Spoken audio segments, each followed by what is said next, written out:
Hello बच्चों, let's see the question here. यहाँ question पूछा गया, biological classification is a dynamic and ever evolving phenomena which keep changing with our understanding of life form. Justify the statement taking any two examples. ठीक है, इस question में हमें ये चीज़ पूछी गई है कि बायोलॉजिकल क्लासिफिकेशन जो है वो एक डायनामिक और चेंज करने वाला फिनोमेना है जो हमारी अंडरस्टैंडिंग के साथ साथ चेंज होता गया। तो हमें इस चीज़ को जस्टिफाई करना है।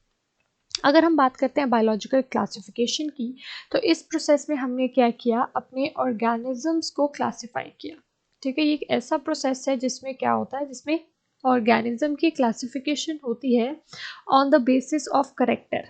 ठीक है, उनके कैसे करेक्टर हैं, उनकी शेप क्या है, उनमें पिगमेंट्स हैं या नहीं, वो फोटोसिंथेसिस करते हैं या नहीं, उसके हिसाब से हमने इनको क्लासिफाई किया। जो सबसे पहले हमारे पास क्लासिफिकेशन थी वो कार्लस लिनियस ने दी थी।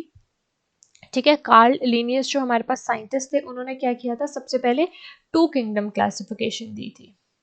राइट, इन्होंने क्या कॉन्सेप्ट दिया था, इन्होंने दिया था टू किंगडम क्लासिफिकेशन का। ठीक है, जिसमें इन्होंने दो किंगडम बना दिए, एक बना दिया इन्होंने प्लांट किंगडम एंड दूसरा बना दिया इन्होंने एनिमल किंगडम। ठीक है, यहाँ पे जो है इन्होंने बेसिक क्या किया, मॉर्फोलॉजी के बेसिस पे, ठीक है, मॉर्फोलॉजी के बेसिस पे इन्होंने ऑर्गेनिजम्स को क्लासिफाई कर दिया। ठीक है, इन्होंने ये नहीं देखा वो यूनिसेलुलर है, मल्टी सेलुलर है, ऐसा कुछ नहीं। No concept of cellularity. ठीक है, यहाँ पे सेलुलैरिटी का कोई भी कॉन्सेप्ट जो है वो उन्होंने नहीं देखा, सीधा देखा अगर वो अपना खाना खुद बनाते हैं, ठीक है, अगर वो ऑटोट्रॉफ्स हैं, अगर उनमें फोटोसिंथेसिस हो रही है तो वो प्लांट्स में आ जाएंगे। ठीक है, अगर वो हेटेरोट्रॉफ्स हैं, अगर वो दूसरे पे डिपेंड कर रहे हैं तो वो कहाँ आ जाएंगे, वो हमारे पास एनिमल्स में आ जाएंगे। और प्लांट्स कैसे होते हैं, दूसरा करेक्टर लिया इन्होंने नॉन मोटाइल। ठीक है, एंड यहाँ पे जो मोटाइल होते हैं, जो मूव कर सकते हैं, वो एनिमल्स में आ जाते हैं। ये कॉन्सेप्ट लिया। पर जैसे जैसे हमने इस चीज़ को स्टडी करा साइंटिस्ट ने, तो उन्होंने देखा कि इस चीज़ में फ्लॉ है, इस चीज़ में कमी है। क्योंकि जब 5 किंगडम क्लासिफिकेशन दी गई, ठीक है, 5 किंगडम क्लासिफिकेशन दी थी हमारे आर.एच. विटेकर ने।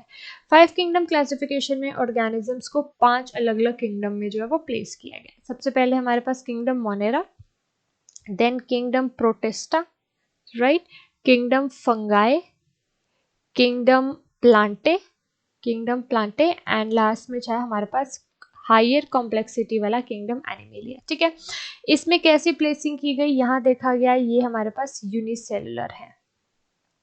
ठीक है, ये यूनिसेलुलर है और ये प्रोकैरियोट्स हैं।